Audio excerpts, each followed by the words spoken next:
Apa kabar, Mbak? Halo, selamat sore Ayah Bunda semua dan Mbak Amira. Sehat Alhamdulillah. Bagaimana Mbak Amira kabarnya? Baik, alhamdulillah, Mbak. Di sini di tempat saya agak mendung nih, cuma nggak kerasa karena lumayan semangat nih pengen tahu gimana sih caranya mengeksplorasi minat dan bakat anak-anak kita gitu ya, Mbak ya. Iya, tadi di sini juga sempat hujan deras. Semoga nanti nggak terlalu berpengaruh ya sama sinyalnya. Oh ya, amin. Mudah-mudahan ya, Mbak. Oke, sebelum kita mulai, saya mau kasih tahu dulu nih profil dari narasumber kita hari ini. Jadi, Mbak Saskia Aulia Prima ini adalah psikolog klinis anak dan remaja yang saat ini praktek di tiga generasi dan Rumah Sakit Brawijaya. Mbak Saskia juga salah satu co-founder ya, Mbak, dari tiga generasi. Kemudian Mbak Saski juga telah menerbitkan tiga buku bestseller, ada Anti Panik Mengasuh Bayi, Anti Panik Mempersiapkan Pernikahan, Anti Panik Menjalani Kehamilan. Mungkin ayah dan bunda sudah ada nih yang pernah baca bukunya Mbak Saski gitu. Kemudian Mbak Saski juga sering menjadi narasumber di berbagai events dan media seperti hari ini gitu. Oke, mungkin tidak berlama-lama ya karena saya yakin ayah bunda juga udah semangat nih untuk mendengarkan pemaparan dari Mbak Saski. Oh, boleh langsung dimulai Mbak Saski, silahkan. Oke, terima kasih Mbak Amira tadi udah dikenalin sebentar ya tentang siapakah saya. Nah, boleh minta tolong untuk timnya SMM untuk aku dapat share screen? Iya, sorry. Iya, jadi hari ini kemarin, pas ngobrol minggu lalu, oh kita bakal ngomongin banyak tentang minat bakat anak gitu ya. Mungkin ini salah satu yang sering banget kalau di klinik itu atau sama teman-teman saya tuh juga ditanyain gitu, teman-teman jadi tanyain kira-kira kayak, dari kapan sih sebenarnya bisa tahu minat bakatnya, kemudian dari caranya gimana, terus nanti, dalam situasi yang kayak sekarang apa yang kita bisa lakukan gitu ya. Hari ini kita mungkin akan bahas banyak di situ, supaya bisa tahu nih kira-kira mulai dari kapan dan bagaimana caranya dieksplorasi bakat si kecil ini gitu. Jadi, ini nanti yang akan saya bawakan ke 1 jam ke depan lah kira-kira ya dan kalau ada pertanyaan Mbak Amira mungkin bisa langsung di-chat itu tadi ya, nanti supaya Iya. di akhir sesi kita bisa saling ngobrol nih tentang hal ini. Kebetulan aku juga seorang ibu jadi, cukup banyak juga ngilik-ngilik di bagian ini gitu. Nah, tadi udah dikenalin sebentar, tentang siapa saya kurang lebih sama gitu, jadi kita bisa lanjut ke materi. Disclaimer dulu kalau kita ngomongin minat dan bakat anak gitu ya. Jadi yang pertama, ternyata memang kalau di psikologi itu kan kalau misalnya para ayah bunda sering dengar katanya ada tes minat bakat. Nah, tes minat bakat ini tuh biasanya kita rekomendasikan buat anak-anak setelah usianya 15 tahun gitu. Karena sebelumnya itu memang masih dalam tahap eksplorasi, masih dalam tahap mencari tahu dan kalau melihat dunia sekarang ini yang perkembangannya sangat cepat, industrinya berganti juga sering banget gitu ya dan, bahwa apa ya, satu pekerjaan itu bisa dilakukan dengan punya skill di beberapa hal lain gitu. Jadinya, masih banyak juga yang sampai sekarang mungkin seumur saya juga lagi explore lagi, kira-kira apa sih yang kita bisa lakukan gitu. Ini kan hanya, untuk meng-capture lebih konsisten biasanya areanya di mana aja itu setelah 14 tahun ke atas gitu. Tapi masih memungkinkan banget tiba-tiba nanti mau berubah lagi atau pengen tahu lagi gitu. Nah kemudian, kenapa saya sampaikan hal tersebut, karena biasanya, kita sebagai parents kadang kepinginnya ada beberapa yang kepingin dari kecil nih udah tahu bakatnya apa gitu, udah itu aja yang kita expose gitu, itu aja yang kita kelola terus gitu. Padahal kalau kita ngomong tentang anak gitu ya, terutama sampai usianya 8 tahun, jadi kan, sudah diberikan otak ya sama Allah Subhanahu wa Ta'ala gitu atau oleh pencipta kita. Cuma otak ini bisa berfungsi dengan baik dan optimal kalau antar sel syarafnya itu terkoneksi dengan satu sama lain.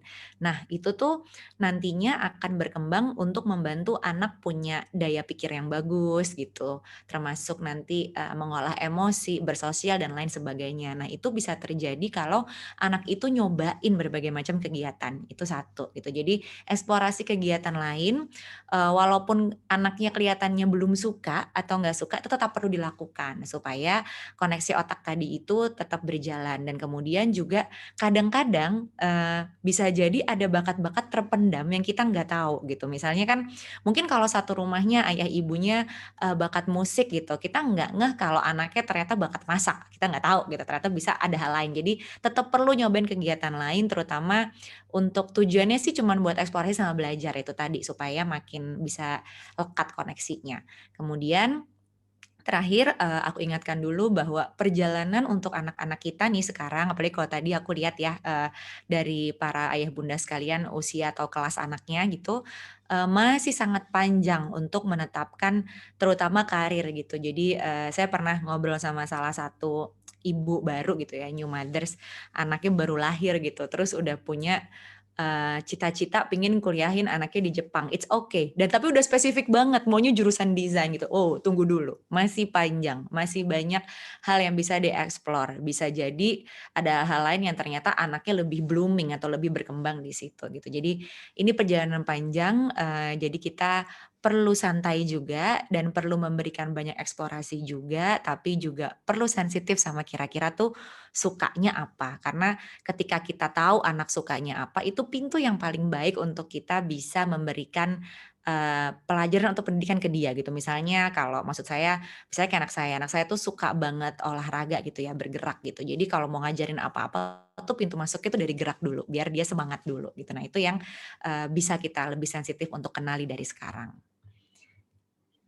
Nah ini dia, ada beberapa apa ya, istilah yang sering bolak-balik dipakai gitu, minat, bakat, terus kecerdasan dan lain sebagainya. Nah kelihatannya mirip, tapi sebenarnya mereka ini secara esensi itu berbeda-beda. Ini sebagai gambaran untuk para ayah dan bunda sekalian ya. Jadi misalnya, kalau minat itu sebetulnya lebih ke perasaan kita suka atau nggak suka pada satu kegiatan spesifik gitu. Misalnya apa ya, kalau saya misalnya minat saya tuh ke makanan misalnya gitu. Jadi saya kalau lihat makanan tuh seneng banget gitu.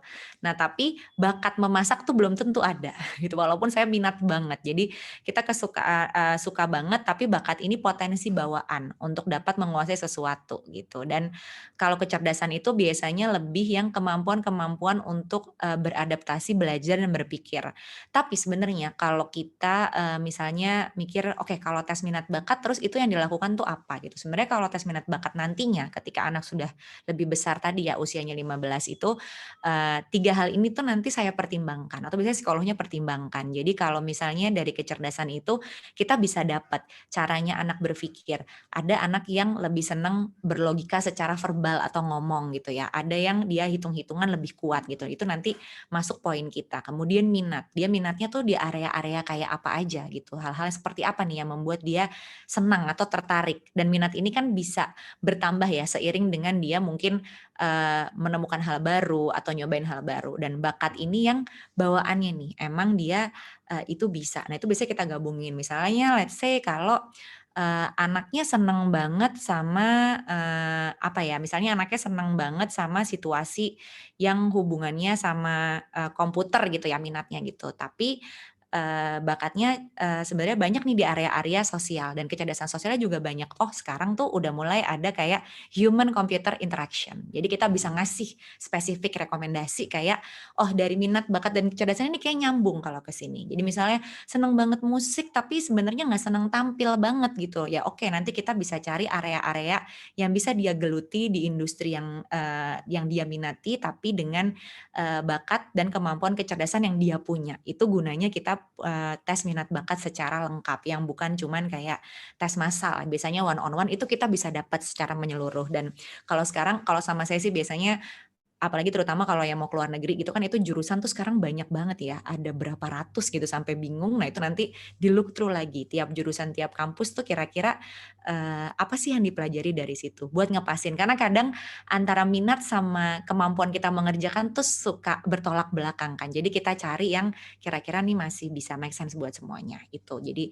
ada 3 term ini yang berbeda. Jadi kalau ibaratnya kalau bakat tuh, kalau minat tuh, oke seneng banget main musik gitu, terus tapi kalau dia bakat bukan cuman seneng, diajarin seminggu besoknya udah bisa gitu. Jadi kayak cepet banget biasanya kelihatan banget gitu. Dan ini yang beda-beda juga, tiga-tiga ini beda-beda untuk tiap anak gitu, tiap orang.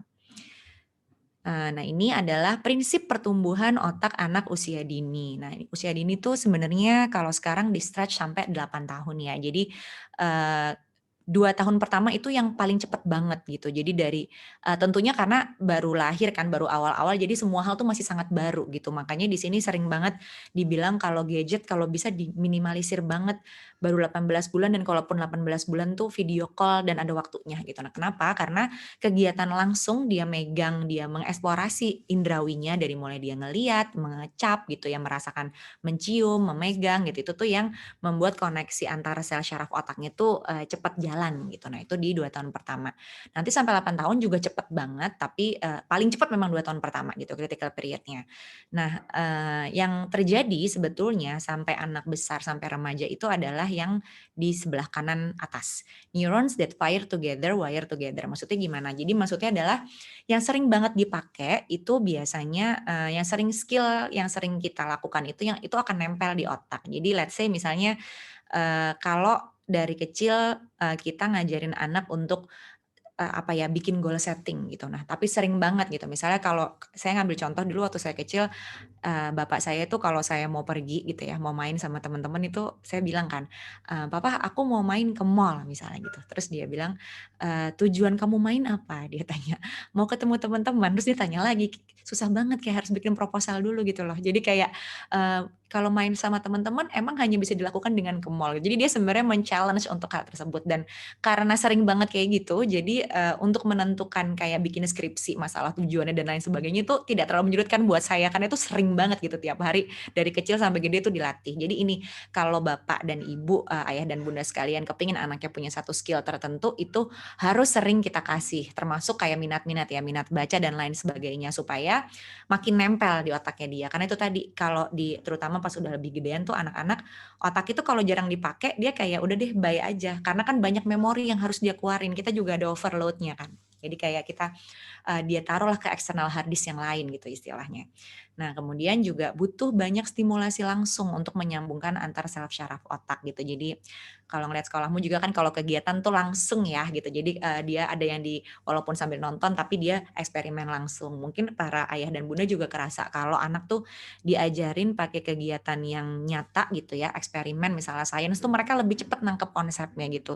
Bahkan dulu ayah ibu saya pernah sebel, jadi kalau misalkan saya pakai soal cerita gitu ya, matematika, terus soalnya tuh tentang ini, tentang hitung-hitungan gitu, saya tuh nggak nyambung gitu. Tapi kalau misalnya kamu punya duit 1.000 terus kamu belanja apa 300 saya langsung tahu duit saya tinggal berapa.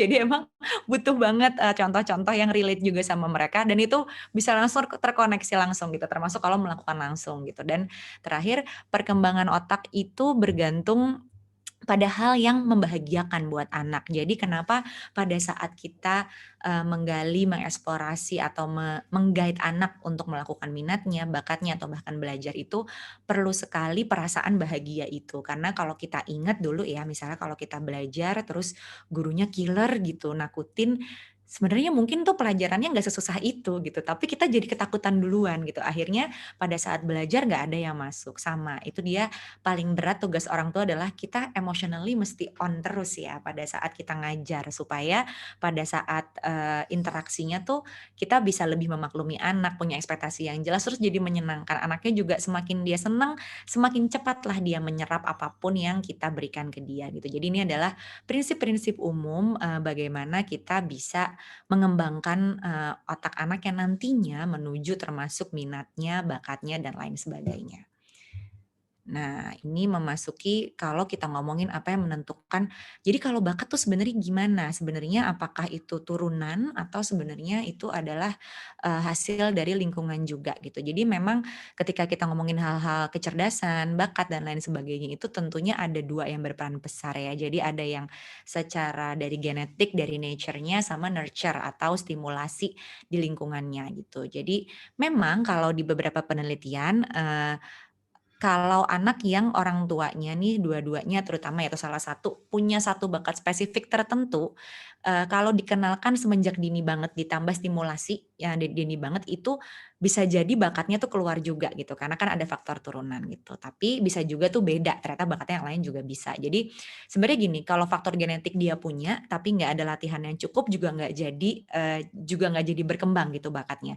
Pun sebaliknya, kalau stimulasinya banyak banget tapi bakatnya memang nggak terlalu banyak, bisa jadi ada satu titik tertentu yang dia stagnan gitu ya, gitu. Kayak misalnya, mungkin kalau suami saya tuh dia tuh bingung banget sama nada gitu, emang dia bingung. Nah, kalau kalau dia latihan tiap hari pun dia malah makin bingung gitu. Jadi agak susah buat dia kalau mau ke area-area yang hubungannya sama musik, paling dia penikmat musik aja gitu. Nah, ini yang kita mesti ngeh juga dari awal, nggak selalu dari awal sih, tapi kan nanti kelihatan sendiri ya, progres anaknya seperti apa. Nah stimulasi, itu kalau faktor genetik, kalau stimulasi itu tadi, semakin kecil dikenalin, semakin baik sebenarnya untuk familiaritas dan sebetulnya, kalau memang itu bakatnya semakin cepat juga itu keolah gitu dan ini biasanya sama kayak beberapa, apa ya, kayak olahragawan lah gitu, atlet gitu. Kalau dianya jago banget main tenis gitu, anaknya juga mungkin banget bisa, karena dia udah akrab dari kecil dan sering dilatih juga kan. Jadi bisa jadi, bakatnya juga keluar lah ibaratnya tuh meletek di situ. Terus, ada contoh atau teladan dalam melakukan suatu keterampilan gitu. Biasanya kan kalau misalkan sebenarnya kan bakat macam-macam ya, misalnya ngelihat, mamanya masak terus, papanya masak terus, atau kayak menggambar, bikin art and craft, atau mungkin musik, atau mungkin kayak, ada beberapa klien saya yang juga senangnya tuh menghitung gitu. Jadi kayak misalnya, eee, dia pengen tahu tingginya tingginya tower di depan rumahnya dia, oh itu kayak kita numpuk, robot-robotan berapa banyak gitu. Nah itu emang senangnya di situ. Jadi dia udah terbiasa dengan cara berpikir seperti itu. Terakhir, proses latihan konsistennya ini yang, menentukan. Jadi kita nggak bisa menafikan salah satunya, tapi dua-duanya ini harus kita lihat nih untuk berbagai hal yang mau kita lakukan dalam rangka eksplorasi minat dan bakat anak.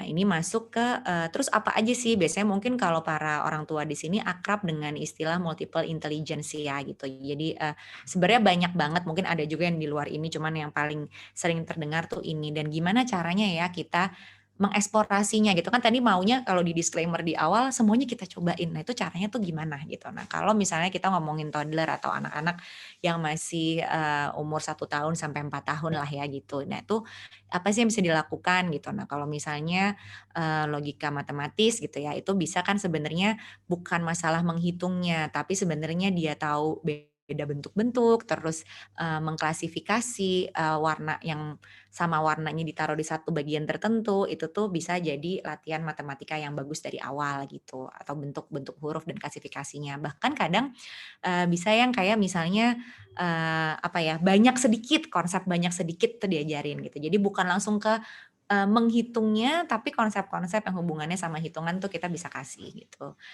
Kemudian bahasa, bahasa ini, yang aktif diajak bicara gitu. Ini saya alami sama anak saya, mungkin karena dia sering banget lihat saya ngajar ya, dan kita memang sering banget baca buku bareng.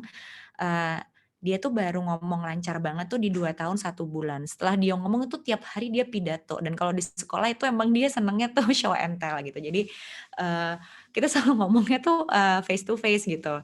Jadi emang kayak nggak ketuker nih anaknya aku gitu, ngomong mulu gitu istilahnya dari kecil gitu. Nah terus kemudian, yang musik juga sebenarnya nggak harus main musik, tapi bisa nyanyi atau bisa ada bunyi-bunyian tuh dari kecil dia seneng nggak dia dengar bunyi-bunyi yang beda-beda, seberapa dia engage sama hal itu. Terus, untuk spasial kita bisa menempatkan kalau toddler tuh di tempat yang agak jauh, nah itu nanti dia ngambilnya tuh gimana, atau bahkan kayak pada saat dia ngerapihin mainannya, dia lewat jalur yang mana. Itu kan sebenarnya juga, eee, membuat dia kesadaran tentang tempat, posisi tubuhnya dia tuh juga gimana gitu pada saat melakukan hal itu.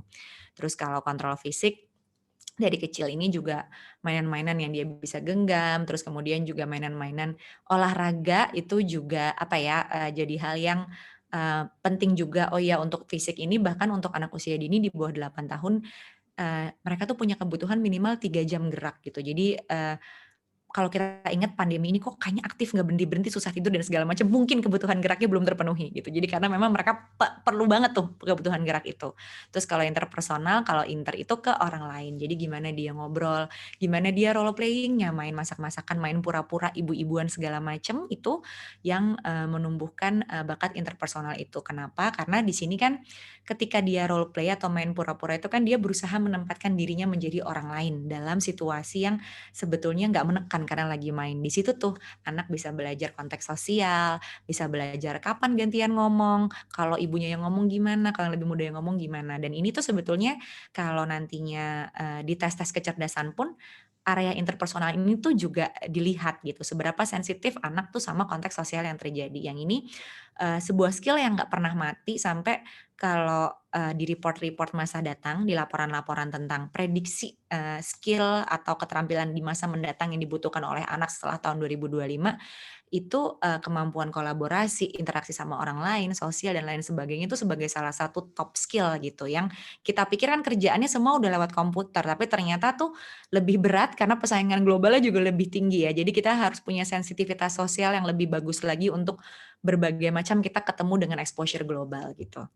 Dan intrapersonal ini untuk ke diri sendiri gitu. Sebenarnya ini adalah eee, gimana ya anak untuk bisa mengenal dirinya. Nah, kalau di toddler mungkin dia udah bisa lebih tahu nih yang bisa dia lakukan apa, kita tanya, "Kamu sukanya apa?" Gitu. Terus memahami perasaan yang dia rasakan apa, dari perasaan-perasaan yang dasar dulu kayak marah, sedih, senang gitu ya, jijik, takut yang kayak di Inside Out itu udah bisa dikenalin banget gitu, bukan cuma dikenalin, tapi ekspresinya tuh kayak gimana gitu, dan kalau misalkan merasa seperti itu, apa yang bisa kita lakukan, dan banyak banget sebenarnya buku-buku cerita anak yang menjelaskan tentang hal itu.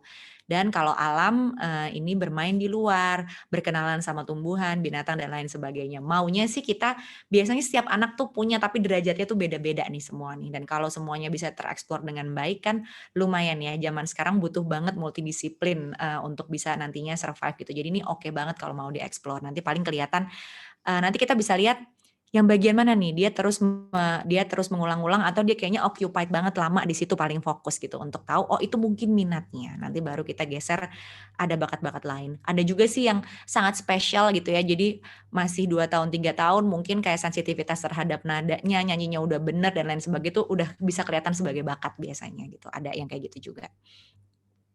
Nah, ini kalau, balita gitu ya. Jadi setelah 3 sampai 5 lah gitu. Nah ini tuh, ada logika matematis ini udah bisa lebih klasifikasi, urutan, ngebuat pola di rutinitas rumah itu seperti apa gitu. Karena pola tuh kayak rutinitas, kayak kapan dia bangun, habis bangun dia ngapain dan lain sebagainya itu kalau misalkan berjalan dengan baik, kemampuan logis matematiknya tuh bisa di masa mendatang bisa lebih baik gitu. Karena dia udah terbiasa sama urutan, sequence kayak gitu-gitu.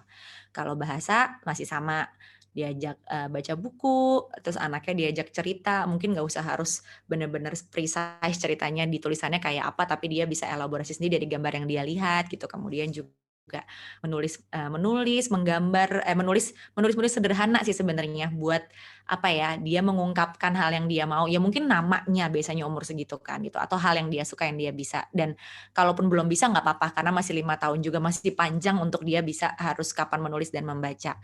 Musik ini udah mulai, nyanyi biasanya udah lebih ada nadanya, ketukan udah lebih tahu gitu ya. Terus kalau misalkan mau bikin lagu sendiri dari materi yang dia pelajari juga bisa banget gitu. Dan visual spasial ini yang udah mulai bisa, sebenarnya sebelum ini juga udah mulai bisa, tapi puzzle-nya sederhana. Ini puzzle yang udah agak lebih rumit dikit udah bisa. Terus main memory game yang kayak kapan nih yang sama bendanya, petak umpet, atau ini sih kayak nyari treasure hunt gitu, itu ada di mana benda tuh juga dengan clue ya. Jadi kita kasih tahu misalnya kayak di sebelah kanan di mana tuh kan dia harus mencari tuh secara visual spasial. Dan menggambar juga susah banget gambar, karena mungkin dulu saya jarang ya diajarin gambar gitu. Jadi visual spasial saya tuh rada-rada gitu, dan itu kayak kalau dia bisa menggambar gitu kan dia tahu ngebayangin bentuk bendanya kalau kecil gimana, kalau gede gimana, dan latihan walaupun mungkin gambarnya nggak selalu harus bagus, dan itu bisa jadi pilihan kegiatan yang dilakukan di rumah gitu pada saat pandemi ini gitu. Terus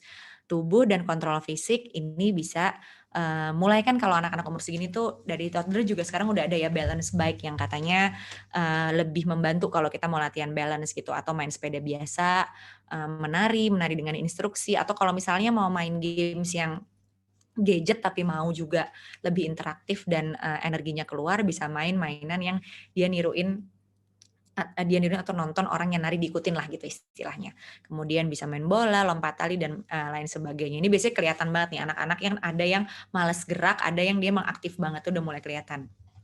Interpersonalnya memang lagi-lagi ini agak sulit zaman sekarang karena lagi pandemi juga ya, terbatas interaksi dengan teman sebaya gitu. Terus ngomongin setiap harinya perasaan hari ini dia ngerasanya gimana sih. Jadi buat latihan untuk apa ya, untuk bisa berempati dengan orang lain juga gitu. Jadi saling cerita antara orang tua dan anaknya. Terus juga role play tadi, kita main jual-jualan, ibu-ibuan atau yang lain untuk melatih interpersonalnya kalau memang masih susah nih playdate. Tapi kalau ada temen playdate konsisten seminggu sekali yang kita udah percaya dia aja gitu, sudah dengan pertimbangan yang matang dari sisi kesehatan dan protokol, even better gitu ya.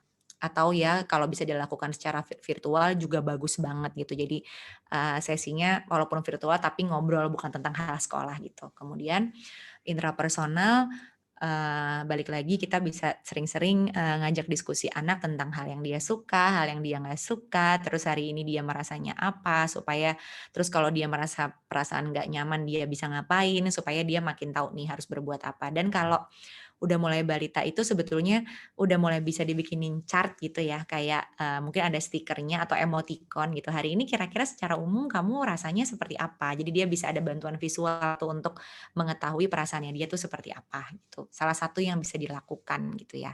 Karena kan nggak semua anak misalnya bisa ngomong dengan mudah gitu isi hati dan isi kepalanya. Jadi kita bisa bantu juga dengan beberapa properti gitu. Dan terakhir kalau tentang alam itu bisa mencoba berpetualang ya, mungkin di komplek aja gitu dan kayak bisa lihat aja ada rumput, ada bunga apa aja, terus ada daun seperti apa gitu dan belajar untuk ke binatang dan ke tumbuhan kayak yang baik itu misalnya kita rawat tuh caranya seperti apa, itu kan juga bisa dilakukan dan daur ulang gitu. Jadi barang-barang yang udah nggak kepake kita bikin mainan lagi daripada dibuang gitu kan, dari barang-barang yang alami juga. Selain belajar menyayangi alam, kreativitasnya juga bisa lebih, terkelola lewat kegiatan-kegiatan seperti itu. Iya sayang.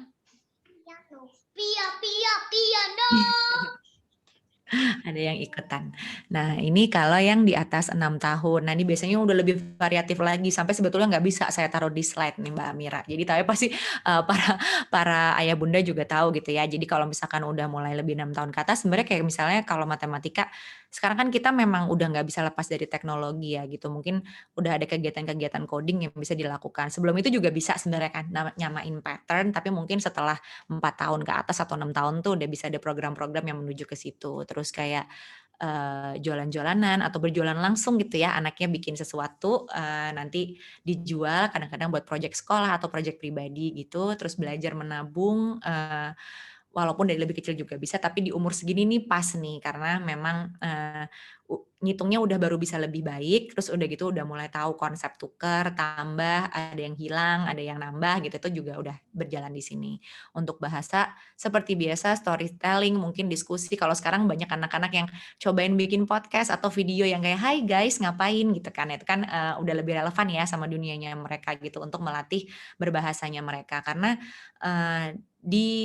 di lapangan ya, di klinik gitu, ternyata kadang-kadang anak itu punya kapasitas intelijensi yang baik gitu, di atas rata-rata, tapi, punya kesulitan dalam mengungkapkan hal yang, ada di kepalanya dia, sehingga jadi hasilnya tuh nggak optimal. Karena mungkin jarang dilatih untuk berbicara atau berdiskusi gitu ya, dan, pentingnya kan sebenarnya bukan cuman pinter ngomong, tapi ngerapihin otaknya nih gitu untuk, oke, kita tahu yang kalau mau ngomong tuh yang diomongin apa dulu, kemudian kemudian apa, kemudian, susunannya seperti apa gitu. Jadi penting banget nih sebenarnya bahasa tuh bisa, bukan cuman bicaranya, tapi juga susunannya tuh bisa dilatih gitu. Terus musik sih pasti dari mulai bikin lagu, main musik, bikin lagu dari kalau misalnya anaknya susah menghafal satu hal di sekolah, coba bisa disuruh bikin lagu gitu. Mungkin itu ada beberapa anak yang juga udah canggih ya di area itu. Visual spasial lagi-lagi gambar, fotografi untuk anak umur segini atau lebih gede lagi ya, biasanya remaja tuh udah mulai gitu. Terus baca peta, ini semua kelemahan saya. Sekali lagi saya akui di visual spasial gitu, karena kayaknya kurang stimulasi banget gitu. Dan ini tuh bahkan bisa juga sekedar kayak kita main balok-balok yang ada polanya, suruh ngikutin itu juga susah tuh. Gak semua anak bisa dari yang 4 blocks, 4 kubus gitu ya, sama yang udah 9 gitu misalnya. Itu juga hal yang seringkali kita bisa eksplor juga gitu. Atau kalau sekarang kan ada yang kayak dari magnet, kasih susun, atau bricks gitu ya, itu juga bagus buat perkembangan visual spasialnya. Tubuh dan kontrol fisik, olahraga dan semua aktivitas lain yang membutuhkan kebutuhan fisik itu, termasuk sebenarnya hal-hal yang berkaitan dengan motorik halus juga ya gitu. Jadi walaupun misalnya, kan anak-anak nanti juga kerjanya bakalan computerized semua gitu. Jadi sebenarnya nggak apa-apa dong kalau nggak jago-jago amat nulis gitu. Nah sebenarnya hal-hal yang terkait dengan, menulis, art and craft ya, membuat prakarya gitu, itu kan juga ada kontrol jari-jari di situ ya, koordinasi mata dan tangan, jadi bisa masuk ke sini juga. Itu tuh bukan hanya supaya dia bisa nulis, tapi sebenarnya yang kurang dari generasi sekarang adalah, karena mereka tuh banyak banget on demand videos, video-video pendek. Jadi tuh, konsentrasinya mereka, fokusnya mereka tuh juga lebih pendek gitu ya. Kita juga sekarang orang dewasanya kayak begitu, dan bukan masalah fokusnya, tapi fokus ini juga menentukan seberapa anak punya daya tahan juang dalam menyelesaikan suatu hal yang dia kerjakan. Yang ini penting banget nih di masa mendatang. Jadi aku selalu bilang, itu bukan masalah nulisnya, bukan masalah nggak pakai gadgetnya, bukan salah gadgetnya, tapi melatih anak punya daya tahan juang, daya tahan mental yang, bagus gitu, itu perlu anak bisa menyelesaikan pekerjaan-pekerjaan yang sepintas ringan, tapi menggunakan semua tenaga dia gitu, seperti bikin art and craft tadi, menulis, nyelesain sesuatu pakai semua anggota tubuhnya, itu tuh salah satu cara melatihnya. Dan mau kita kerjanya pakai komputer, tetap aja pasti kita harus bisa punya daya tahan mental yang baik supaya nggak mudah stres. Itu dilatihnya tuh dari kecil banget. Jadi itu jadi penting banget anak untuk tetap punya kegiatan itu, bukan cuman sekedar kemampuan motorik halus aja gitu. Nah kemudian juga interpersonal, di mana ini pada saat interpersonal, kalau udah lebih besar gitu ya, di atas 6 tahun udah bisa mungkin journaling kecil-kecilan, nulis list down apa sih yang hari ini terjadi sama dia, apa yang kalau zaman kita dulu masih remaja kan dulu kita sering nulis diary gitu ya, itu ternyata juga bagus nih gitu, bisa dipakai. Terus, meditasi ini masuknya intrapersonal, sorry. Terus role play video games gitu, jadi kayak ada video game yang kayak misalnya, apa ya kemarin D&D, jadi, yang dia bisa role play jadi sesuatu, itu juga bisa sih. Kalau bisa langsung main role play sih lebih bagus lagi. Terus kalau intrapersonal, kerja kelompok itu masuknya interpersonal. Jadi kalau kerja kelompok itu, ini ketukar sorry, membuat kepanitiaan kecil dan bermain kelompok itu adanya di, interpersonal, yang journaling, meditasi, role play video game itu intrapersonal, saya kebalik. Jadi, itu yang bisa kita lakukan ke anak-anak. Kalau intra kan lebih ke dalam, kalau inter tuh keluar, intinya kayak gitu. Kemudian, satu lagi yang di alam, ini bermain di luar gitu ya, perkenalkan dengan binatang peliharaan. Sebenarnya yang pas pelihara binatang itu, bisa mulai dari 4 tahun, tapi nanti ukuran binatangnya. Kalau misalnya 4 tahun, jangan dikasih binatang yang kecil-kecil banget, dia masih bingung juga, gemes gitu. Jadi kalau yang gede itu lebih baik gitu ya, misalnya kucing sekalian gitu ya, atau kalau mau pelihara anjing itu juga bisa. Dan kalau lebih gede, udah mulai 8 tahun ke atas gitu, bisa baru mulai piara yang kecil-kecil, udah mulai tahu kan itu makhluk hidup gitu, udah mulai beda gitu. Karena kadang-kadang kalau yang masih kecil banget tuh dia gemes gitu, jadi main gremet aja gitu. Nah ini yang, bisa kita kita eksplor lagi ya, nanti dari hal-hal ini para ayah bunda sekalian tuh bisa ngelihat gitu dari beberapa aspek ini, anak tuh sebenarnya lebih sering menghabiskan waktu kalau dia melakukan apa sih gitu, lebih seneng banget mukanya, nggak bosanan tuh apa, dan yang mana yang dia bisa kuasai cepet banget gitu. Itu untuk kita bisa menakar nih kayaknya bakatnya nih di sebelah sini, dan mungkin kalau mau dipertajam, it's okay, boleh banget dipertajam gitu. Sambil tetap yang lainnya dieksplor juga, dilakukan juga supaya anak bisa tetap punya apa ya, paling enggak punya general skill lah, keterampilan-keterampilan ini yang sebenarnya kan sangat berguna ya buat mereka dalam berbagai hal di luar sana gitu. Jadi biar nggak terlalu mengkotak-kotakan. Kemudian, nah perannya apa sih orang tua dalam pembentukan atau eksplorasi minat bakat ini? Yang pertama tentunya sebagai contoh gitu, terutama kalau kita punya harapan, misalnya kita pengen nih anak kita ngerti sedikit tentang A, tentang B gitu, walaupun kita nggak maksa, ya kita harus jadi role model melakukan hal itu, dengan kita senang melakukan hal itu, anak akan termotivasi juga nih, kayaknya menarik ya yang dikerjain sama orang tuanya. Terus sebagai fasilitator, maksudnya fasilitator di sini adalah kita tuh cuman memfasilitasi gitu. Jadi kita tuh, meng-guide anak, bukan menyelesaikan hal yang kadang-kadang tuh kita gemes, misalnya anak gambar atau bikin prakarya gitu ya. Ini beberapa klien tuh suka cerita, "Kayak tuh lama banget gitu Mbak," akhirnya karena lama, diselesaiin. Nah jadinya anaknya juga, nggak belajar banyak atau anaknya atau tipenya yang anaknya, kelihatannya mudah menyerah, baru ngapain gitu ya, langsung dia minta tolong ya, yang nyelesain orang tuanya gitu. Jadi membantu anak itu ada tekniknya gitu. Jadi mungkin kita kalau misalkan anaknya nangis, anak saya sering banget kalau disuruh ngapain tuh pertama langsung nangis dulu gitu. Biasanya saya cuman, "Oh coba kamu, diem dulu, kenapa?" Jadi bantunya pakai mulut dulu. Kadang tuh bantunya cuman emotional support. Kedua nanti kalau dia masih bingung, dibantu diarahin pakai mulut gitu. Nanti kalau misalnya, masih bingung banget gitu ya, baru dibantunya tuh dikit aja ujungnya doang dia yang nyelesain gitu. Jadi harus ada sense dia bisa menyelesaikan gitu dan kita harus tahu kapan sih kita tarik ulur si bantuannya itu.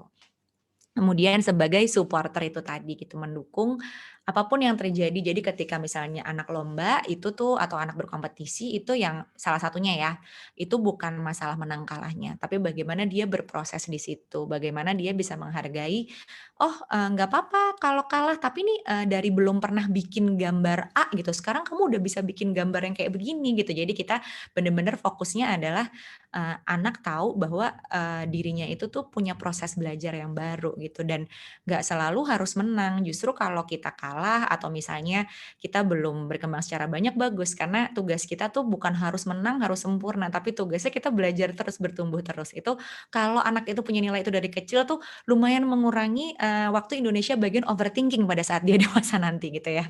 Kayak saya tuh sering banget terjebak hal itu, kayaknya Mbak Amira juga ya sampai ketawa barusan. Ya jadi, itu yang kita, apa namanya, hal-hal peran yang bisa dilakukan orang tua gitu. Nah, terakhir untuk mengingatkan, untuk, tadi kan dari awal kita bilang ya sebagai role model, kemudian juga memberikan anak exposure gitu dan jangan lupa mungkin ada bakat bawaan juga dan konsistensi. Konsistensi kita bisa lakukan dengan latihan. Ini aku bikin singkatan biar gampang gitu ya. Gimana caranya sih kita bisa eksplorasi minat bakat anak dengan latihan ini? L-nya kita lihat dulu, kita observe tadi dari semua hal itu, semua hal yang dia kerjain sehari-hari, itu tuh apa sih yang biasanya dia lama bertahan gitu. Dan mungkin, aku bocorin juga buat para, bunda dan ayah gitu ya, kadang kan mikir, "Anak saya kayaknya nggak fokus deh Mbak, 5 menit tuh udah kabur," gitu. Nah, rumusan untuk anak bisa punya rentang fokus itu sebetulnya, sampai sekitar usia 10 tahun lah ya, itu tuh 1 sampai 3 menit dikali usianya untuk hal yang dia suka. Jadi misalnya anaknya bunda dan ayah 5 tahun, berarti 5 sampai 15 menit dia bertahan sama satu kegiatan yang dia suka. Kalau dia nggak suka bisa lebih cepat lagi dia minggatnya dari situ. Jadi bukan dia nggak bisa fokus, tapi ini masalah minat dan memang rentang fokusnya biasanya segitu gitu. Nah ini yang nanti kita panjangin gitu. Nah, kemudian juga, ajak si kecil eksplorasi, kita cobain berbagai macam kegiatan, sambil kita ngelihat juga nih, dia udah siap belum masuk kegiatan baru. Jadi kita misalnya ngelihat ada kan kalau kita ngelihat anak tuh dia baca buku tuh di satu halaman itu aja atau main tuh maunya itu, sampai kita gregetan, kenapa nggak mau buka halaman lain atau main sesuatu yang lain.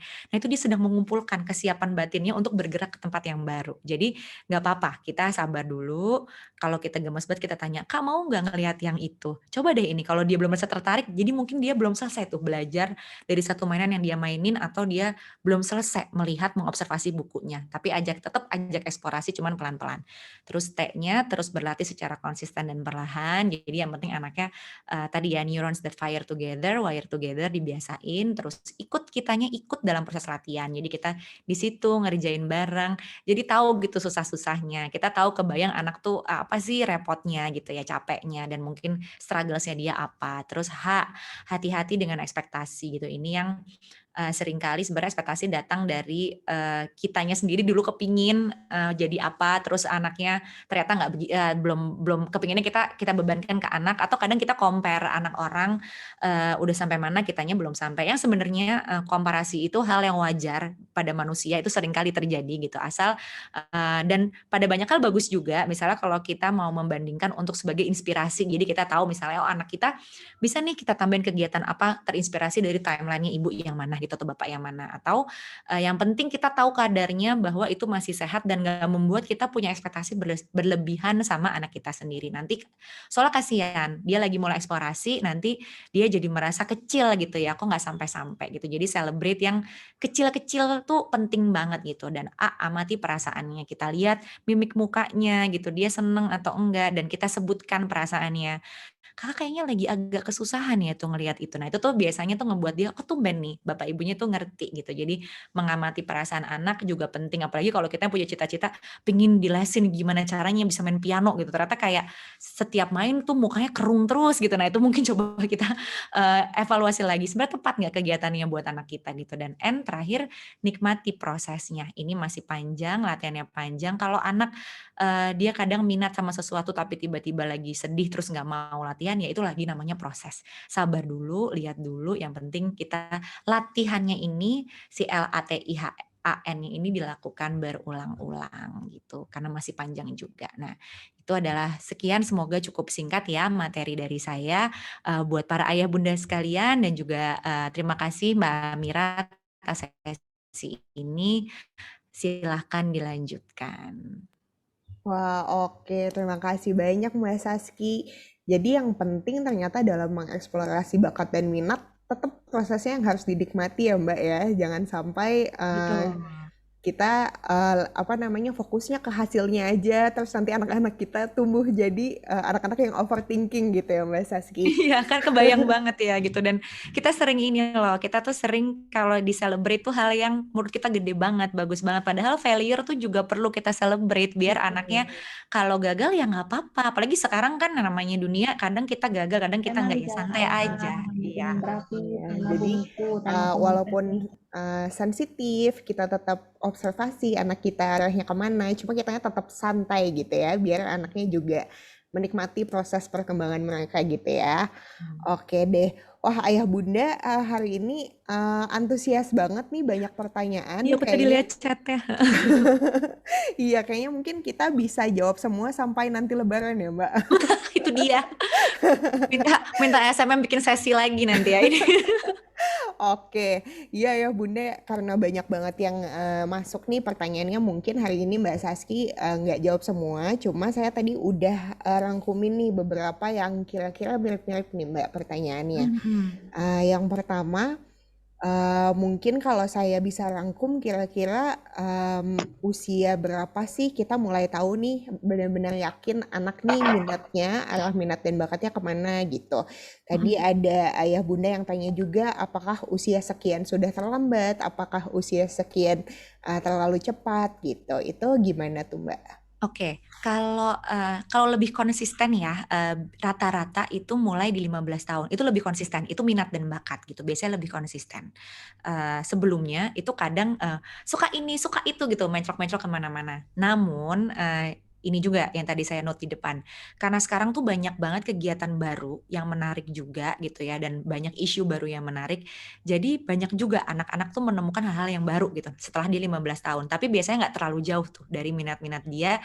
Mungkin di lebih kayak spesifik dia selain dia paham konten tertentu, ilmu tertentu, oh pingin belajar secara teknis misalnya teknologinya gitu ya, itu yang bisa ditambah buat dia skill selain. Jadi 15 biasanya udah agak kelihatan lebih, oh ini kelihatan nih udah arahnya tuh kemana gitu. Tapi kalau dari kecil, kalau minat itu kita bisa lihat dalam keseharian aja sih. Kadang-kadang kan ada periodenya tuh kalau anak-anak yang lebih kecil ya.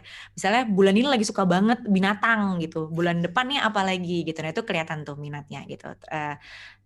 Kalau bakat ada memang beberapa, jadi nggak bisa ditentuin kayak beberapa anak lebih kebanyakan di 15 tahun, tapi ada beberapa anak yang sangat kelihatan banget dari kecil gitu ya, mungkin dari sebelum 7 tahun, ini kayaknya bakat musiknya, gambarnya, atau menghitungnya nih bagus banget, yang bisa kita akhirnya expose ke sana lebih banyak gitu. Jadi itu ya paling konsisten di 15 tahun, tapi kalau earlier menonjol banget itu nggak salah juga kok untuk kita bisa expose lebih banyak gitu. Oke, tapi ada nggak sih Mbak batas waktunya? Misalnya, wah kalau usia segini udah bukan waktunya eksplorasi nih, sudah agak terlambat gitu. Atau apa sih yang harusnya dilakukan gitu? Oh, kalau aku sih I would say untuk hal itu, eksplorasi itu menurutku sepanjang masa ya, bahkan untuk seumur kita juga gitu. Karena kan banyak yang akhirnya, oh kepingin tiba-tiba, salah satu rekan saya tuh menarik. Jadi dia S1-nya fisika, S2-nya fisika, S3-nya dia PhD-nya ngambilnya sosiologi, ngajarnya Oh, psikologi gitu. wah oke. Interesting ya, dan Mm, mm, itu mm. membuat hasanah, pengetahuan dia jadi banyak banget. Kadang saya sampai iri karena saya dari umur 14 tahun tuh pengen jadi psikolog gitu. Jadi saya nggak tahu hal-hal lain gitu. Nah, kalau dia bisa ngukur gitu dari hal-hal yang hubungannya rocket science banget, ilmu pasti sampai yang secara sosial tuh seperti apa gitu. Jadi sebenarnya untuk minat sendiri itu berkembang banget. Even saya pun gitu ya, pada saat saya udah mulai praktek, ternyata saya senang juga nih mendalami entrepreneurship gitu misalnya gitu. Atau mungkin baru sekarang kepingin teman-teman saya tiba-tiba lagi pandemi tuh oh kepingin les nyanyi gitu, lagi bisa soalnya di rumah gitu ya. Jadi sebenarnya nggak apa-apa gitu, nggak apa-apa banget kalau eksplorasi, nggak ada salahnya banget gitu kalau kita mau eksplor terus gitu. Iya tuh Oke, sama kayak iya mamahnya keduanya Ega ya. Bayu dan Tirta ya. Sama. Iya betul. Jadi sepanjang kita masih berkembang, minatnya juga masih bisa berkembang gitu ya Mbak. Mm-mm.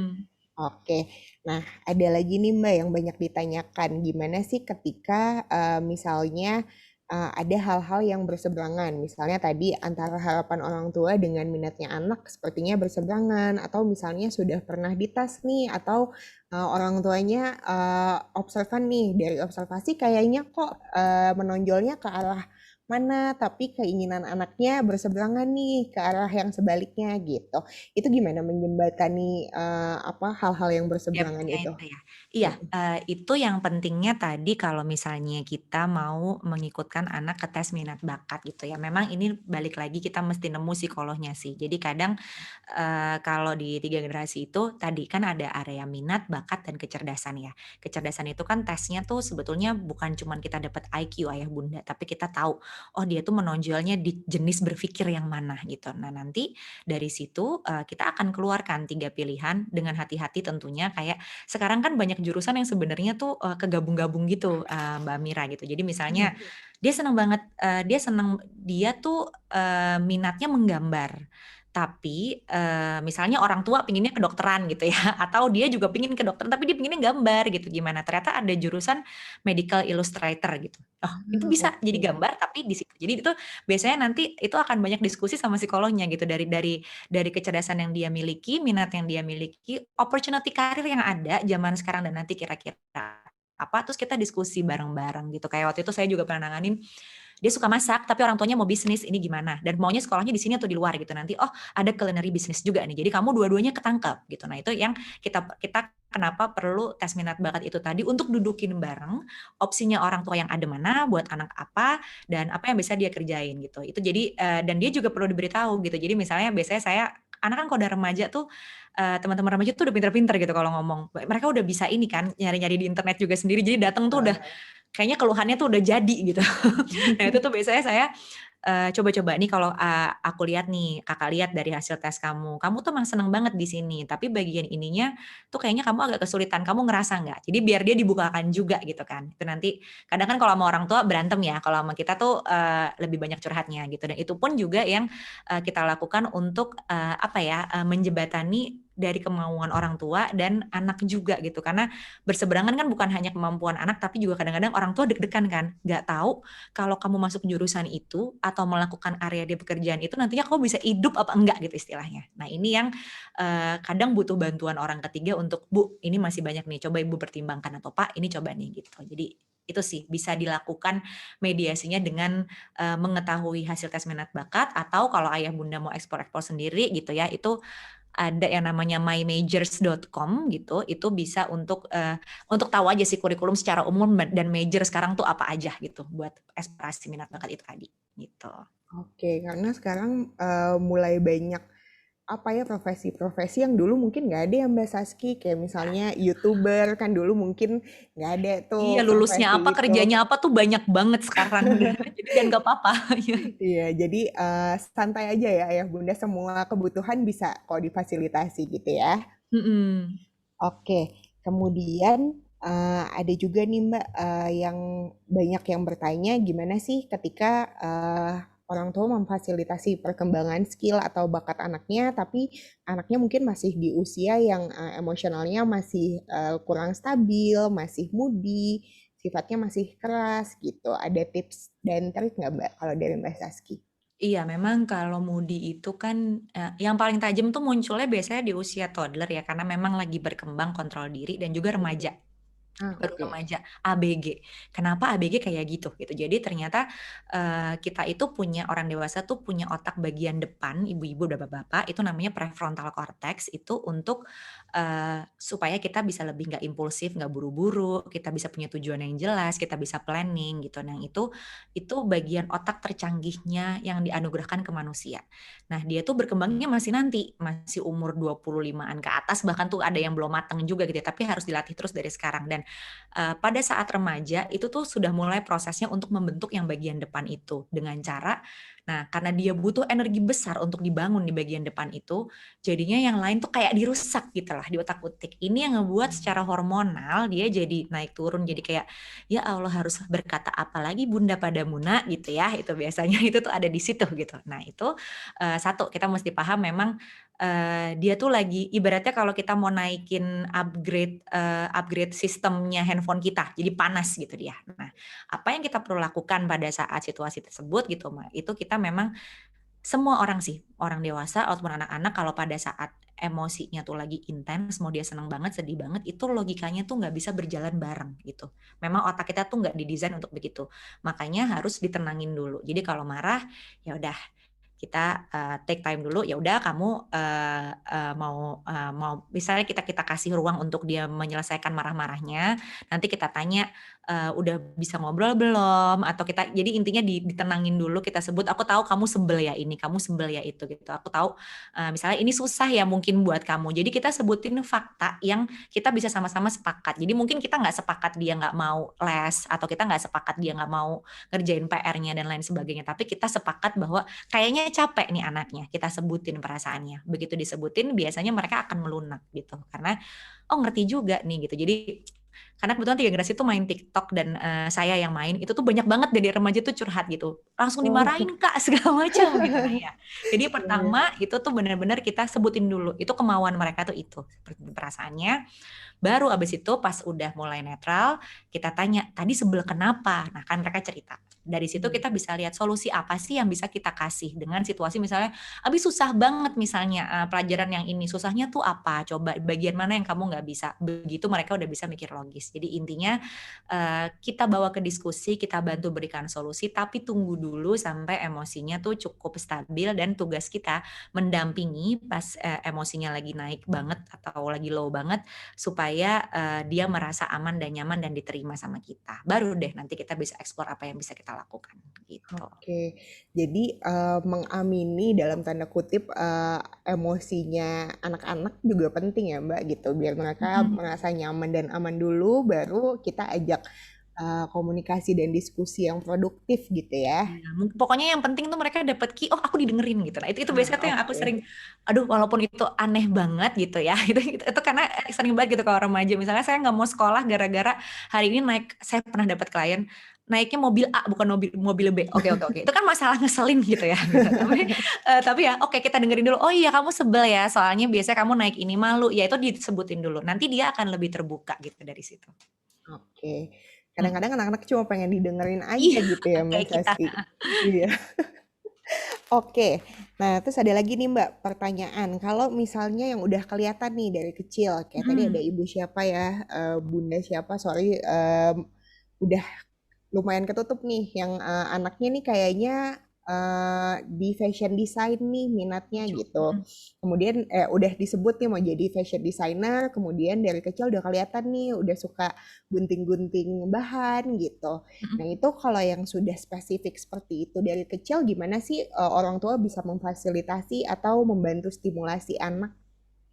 Bagus banget kalau udah kelihatan, mungkin tinggal dipilihin kegiatan-kegiatan yang memang cukup mendukung minatnya dia ya, kalau ada les atau sesuatu yang mau ditambahin, terus buku-buku atau kayak video-video yang, biar dia terbiasa ngulik gitu. Dan jangan lupa hal-hal yang lain tadi juga, karena kan nanti fashion design tuh dia nggak akan berdiri sendiri kan, mungkin dia butuh berkolaborasi, kemudian dia butuh misalnya melakukan pemasaran nantinya dalam bentuk mungkin secara di internetnya seperti apa, digitalnya apa, jadi kita bisa langsung kebayang tuh Bapak Ibu untuk kayak, oke yang dibutuhin dari satu profesi ini untuk nanti bisa berkembang dan survive di tahun-tahun mendatang tuh apa aja. Jadi selain exploring minatnya, tapi hal-hal lain yang bisa mendukung minatnya ini bisa lebih terekspos ke orang-orang, jadi, dia juga bisa lebih percaya diri, termasuk mengikutkan mungkin ke ini ya, kegiatan kompetisi atau lomba-lomba yang sekalian tuh dia bisa uji coba hal-hal yang dia lakukan itu tadi, jadi dia dapat rekognisi kayak, "Oh dia udah pernah ikut sekali, kalau menang alhamdulillah," nambah dia jadi lebih bersemangat, kalaupun kalah juga alhamdulillah karena, oh ternyata masih ada nih yang bisa kamu pelajari gitu. Jadi lebih kita challenge terus sambil hal-hal lain tuh jangan dilupakan untuk diekspos juga, gitu sih. Oke. Nah, terakhir nih Mbak, yang menurut saya lumayan penting juga nih, tadi kan Mbak Saski bahas tentang kemampuan sosial interpersonal gitu ya. Nah, concernnya ayah bunda sekarang nih gimana nih, anak-anak kan nggak sekolah ya. Di masa pandemi ini pasti apa namanya, ketemu orang-orangnya juga terbatas. Nah, gimana sih kita sebagai orang tua mungkin di rumah bisa membantu mengasah si skill sosial interpersonal ini gitu di segala keterbatasan. Betul betul, ini memang masalah 1 tahun terakhir dan masih berlangsung ya, bahkan udah 1 tahun lewat gitu. Mm-mm. Memang, pilihannya adalah kalau yang di rumah sendiri itu memang, lebih sering ngobrol sama kita diperbanyak, karena itu kan memang kalau terutama yang kecil-kecil ya, itu memang kayak yang gede juga sih. Jadi kita ngobrolnya tuh bukan cuman semacam hari ini sekolahnya gimana, ujiannya gimana, tapi kita tanya, "Hari ini yang bikin kamu senyum apa? Hari ini yang bikin kamu kesel apa?" Atau hal yang jadi dia bisa lebih elaborate ngomongin perasaan, terus tahu kapan gantian ngomong gitu ya. Dan, kalau yang masih SD gitu, itu bisa kayak, role playing gitu ya. Jadi kita bisa, tadi SD, TK ke bawah sih, itu bisa kita kayak bikin setup main pura-pura gitu, kita jadi toko, jadi penjual, siapa yang jadi beli, supaya dia, punya punya konteks-konteks yang berbeda itu tapi dalam dalam area bermain jadi nggak stres dan dia bisa latihan tuh ngomongnya gimana.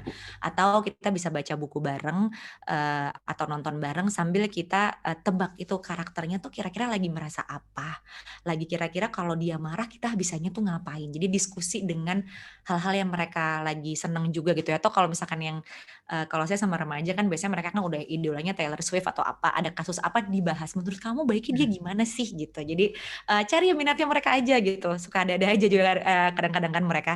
Dan, kalau misalnya bisa virtual, ngobrol tapi bukan kegiatan sekolah, itu juga oke, atau itu kalau misalkan butuh banget, misalnya butuh banget playdate, sudah ayah dan ibu, nah BTS dan Blackpink iya. Itu sampai namanya aku hafal.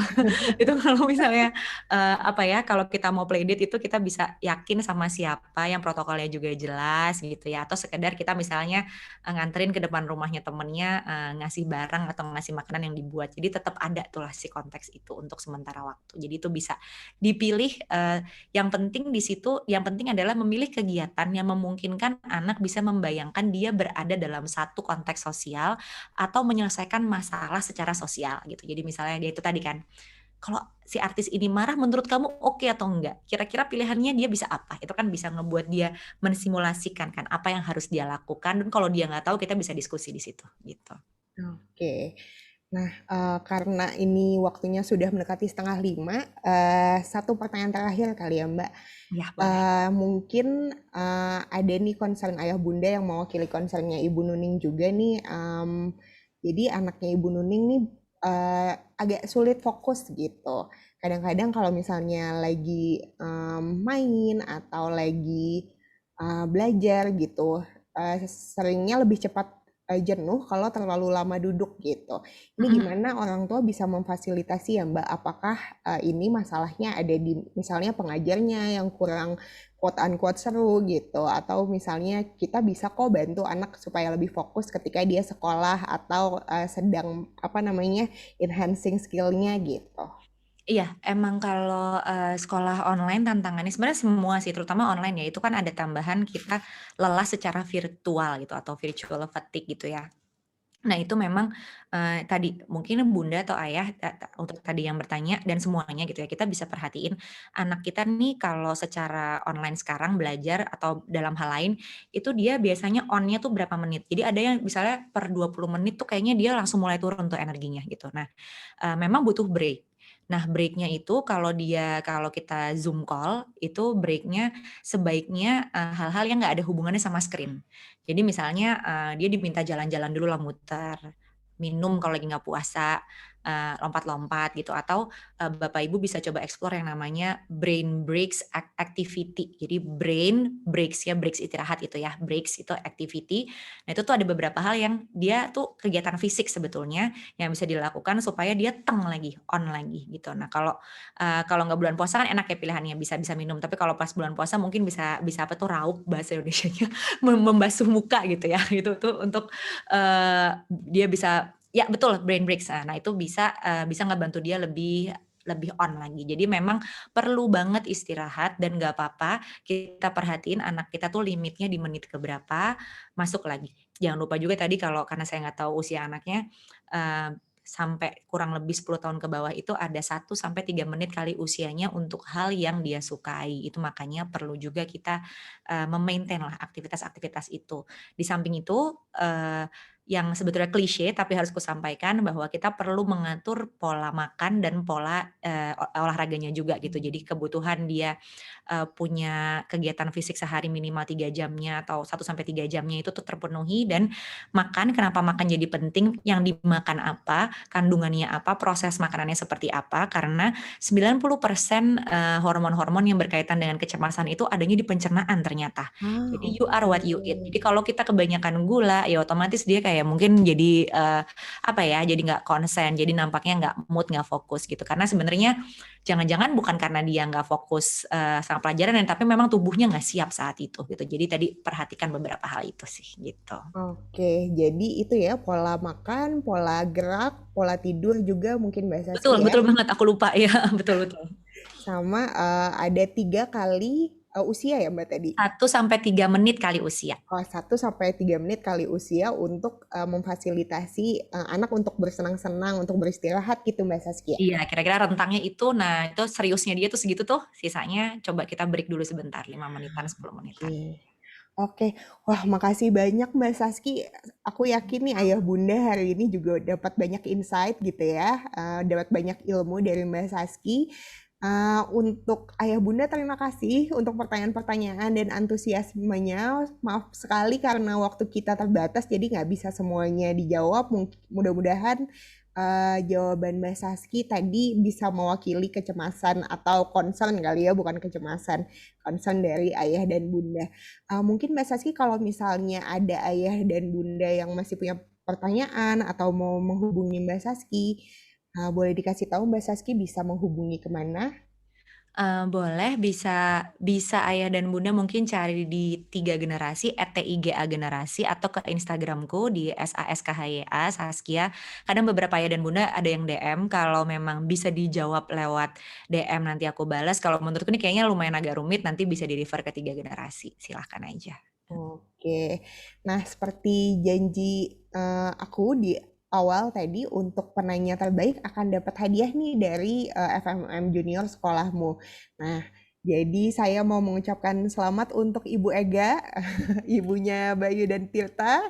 Ya, Yang senasib eksplorasi sama saya tadi. iya.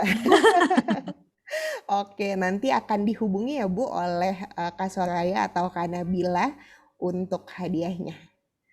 Oke, kita foto dulu ya Mbak Saski ya. Ya. Mungkin Kak Soraya dan atau Kak Bella boleh bantu? Oke, bentar ya. Ini ada 2 slide. Mungkin ayah bunda yang belum on cam mau on cam boleh on cam dulu. Iya, boleh dinyalakan dulu videonya ya Bunda. Betul. Jadi tunggu. Yep. Oke. Mungkin kalau misalnya udah, Mau mulai difoto ya, yang ada 2 slide.